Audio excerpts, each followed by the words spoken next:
experience during ordinary waking consciousness. And these people have brains, right? But there's no brain activity associated with their consciousness at that time. There's still a brain, though. That's my point. No, they're not a brain. You're saying they're claiming they're identical to a brain. Human being, that's what I'm denying. They're a soul. In nature, it has a brain. No, but that's the thing. That's your assumption. That's your assumption. But you haven't evidenced that assumption, and all the evidence that I'm pointing to contradicts the assumption. It's effectively true that there's a human being that has a brain going through these procedures. No, but here's the thing you don't understand. Is you're assuming what did you call it? Supernormal? Is that what you said? Supernormal? Yes. That's a medical term I can find, supernormal brain activity? You can just go look Jeffrey Wong, near-death experiences, evidence for their reality. Supernormal brain activity. Exactly. It's reporting. But yeah, I mean, the guy is just completely failing to track. The claim is that you are not identical to your brain. Your awareness, when you're ensouled, is confined to your brain. So your awareness is of your brain, but you are not identical to the brain. And what we're providing evidence of is that your soul can become disassociated from your brain. So the dissociation of the soul from the brain. And what would be able to evidence that? If all the correlates of consciousness during normal waking consciousness were absent, and yet supernormal consciousness were present. And that's exactly what we have evidence of in the near-death experiences cases. So now you threw in a soul. Yeah, that's funny. Yeah. Where did the soul come from? Just so you guys are aware, supernormal brain activity, as I found it, is referring to when you're an aged person, someone who's older, and actually just has a stronger functioning brain than is normally associated. No, but you looked up the wrong thing.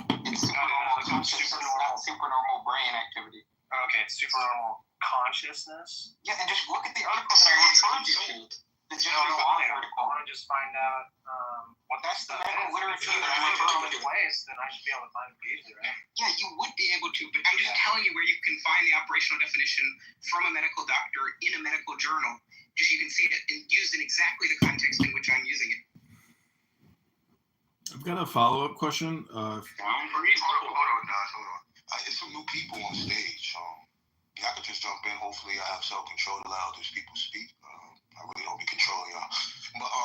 But I just hold on, Brent. I got you. I just want to be fair to the people I seen come on stage first. Violet, do you want to say something to the title or something you heard? If not, if you're listening, it's okay.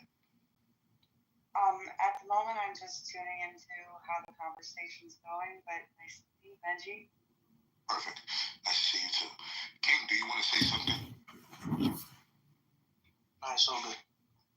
Roland, you want to talk to what they were saying or to the title?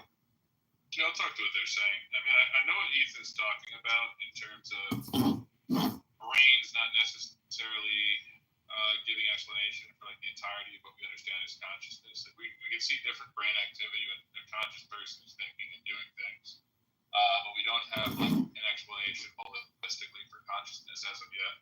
I do think, though, that the types of things we see in terms of when people have accidents and so forth and who they are fundamentally changes as a result of their brain changing, to me, it is somewhat indicative of the fact that the brain, in some capacity, is responsible for that. Now, in terms of whether or not there's a soul, that's ensouled in the material that we consider the brain, I don't think that we have any evidence to suggest that, and the NDEs that I've read, of which I've read many, are woefully lacking in either trolls or evidence, quite frankly. So I'd be highly skeptical. I'm driving right now. I can't read if he posts an article about an NDE, but I've yet to find any that were even minorly convincing in any kind of significant way. So I'd be interested to see what it said. But as of right now, I don't really have any reason to think that there's some kind of like ensoulment within the brain and then that's operating the physical body, and that is in some way limited by that body, in terms of injury or things like that. But I do know what Ethan's saying. I don't necessarily agree with it, though. Do you want to respond to him before we move on to the next person? Yeah, I mean, first is basically it's a review of tens of thousands of near-death experiences. So there's like a quantitative analysis of this data set where there's this basically near-death experience research foundation. And then there's also case studies of some of the most convincing, well-documented case